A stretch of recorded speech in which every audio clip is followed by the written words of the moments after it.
Bioware announces SWTOR's new expansion, Albion Online details Hellgates, all that and more. I'm Zach Sharps and this is Free to Play Weekly. To kick us off this week, My.com detailed the last closed beta date for their highly anticipated free-to-play MMORPG Skyforge. Running from June 23rd to June 29th, this closed beta will introduce the Knights and Alchemist classes, along with a slew of new features. Normally unlocked via grinding your way through the Ascension Atlas, the Knight and Alchemist classes will immediately be open to all players in closed beta number 4, plus the Atlas itself has seen some fine-tuning to promote a more streamlined experience. There's also been a major overhaul to the way orders and followers are managed and improvements to the PvP matchmaking to get better, more well-tuned matches, thank God. Those who want to check out the Pantheon system will also have that available, plus the usual slates of bug fixes, UI improvements, client optimizations, and character creation tweaks. In the end, it's really good to see Obsidian Entertainment and the Alliance team trying to focus on getting Skyforge really well fine-tuned before it's in the direct spotlight of everyone, which of course happens when free-to-play titles launch into open beta. There's no direct word on when the game will go into that open beta, but we here at MMO Bomb are thinking early July. We predicted on the free-to-play cast, I believe, July 13th. If we hear confirmation though, we will certainly let you know. With E3 just around the corner, Electronic Arts put out a press release for their popular free-to-play, or as some call it, free-to-try MMORPG, Star Wars: The Old Republic. In this press release, it appears Bioware has been hard at work on a new expansion for the game.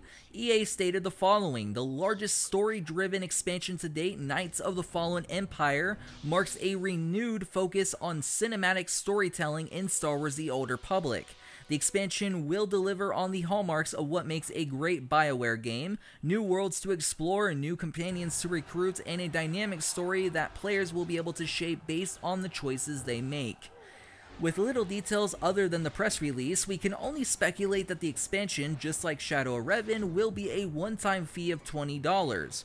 As a SWTOR player, I really hope that Bioware does more with this expansion than what they did with Shadow of Revan. I and many other players burned through that expansion really quickly, in less than a week honestly, and were left only to grind the same content over and over again. That being said, the story was fantastic, and since E3 is almost here, I'm sure we'll get loads of details. So keep it locked on MMOBomb.com for the latest news regarding SWTOR's newest expansion. With Square Enix recently releasing Nosgoth, their free-to-play arena-based vampire vs. humans fighting game, it appears as though they're taking a crack at free-to-play once again. This week, Square Enix announced a new 5v5 mech shooter title called Figureheads, taking place at the end of the 20th century after a large meteor destroyed humanity as we know it, causing massive pollution. Those humans who survived took it to underground shelters. While they were bored, because living in underground shelters would get very boring, they started fighting unmanned robots called Two-Foot. The competition named Bot Games spread through the world like wildfire, so basically, global apocalypse resulted in fighting robots for sports. I guess that works. Overall, we don't have much info about this title. Hell, we don't even know if it'll release over here in North America or EU. But what we do know is Square Enix plans to release it later this year for PC. Seems a little bit interesting, but personally, I'll have to see more in order to get hyped for this title. What do you guys think? Those of you who are fans of sandbox MMOs and free-to-play ought to be keeping an eye out for Sandbox Interactive's Albion Online.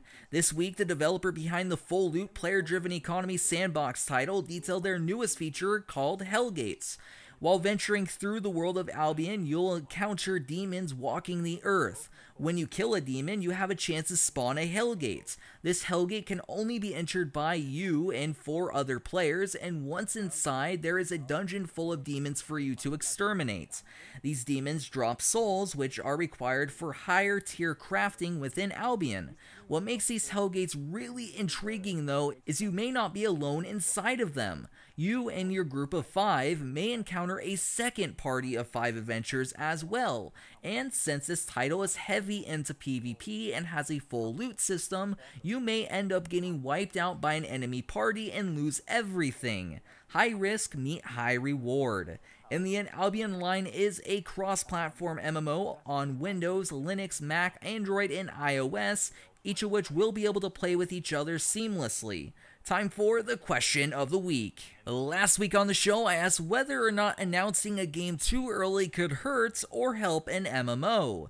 A user by the name of Pixie Dis said the following: "Early hype doesn't help games at all. I think it only brings frustration and disappointment after the long waits. Most either forget about it or find something else to play. Same thing happened with Blade & Soul. Most people who wanted to play it already did so, either on the Chinese servers with terrible lag, an outdated alpha version on the Russian servers, or the okayish Taiwanese servers with low population." Thanks for your response. I could personally account for 2 of those. I played on the Chinese servers with terrible lag, and also the outdated alpha version on Russian servers. But if you guys want your comment possibly featured on next week's episode, make sure to leave your comment down below. This week's question is, with Albion Online being a cross-platform title allowing many platforms to play with one another, do you believe this helps or hurts the game? Can it be hindered by technical limitations of one of the platforms, or do you believe it's something that developers can work around to provide a great experience for all? I'm very interested to hear your guys' thoughts on this. Personally, I thought Albion would look different if it wasn't cross-platform, but by playing the game on my Android phone, I found out that I love the cross-platform capabilities more than the cons that go along with it. For our last news story of the week, WebZen is getting ready to drop another expansion for their free-to-play martial arts MMORPG Age of Wulin. Entitled Chapter 6 Blood and Flowers, this expansion will add a new instance for high-level players, a new partner system to encourage players to band together, and the Linzhou City Battleground. Players who take part in this battleground will randomly be assigned to one of 3 factions, and your faction will dictate your objectives during the match.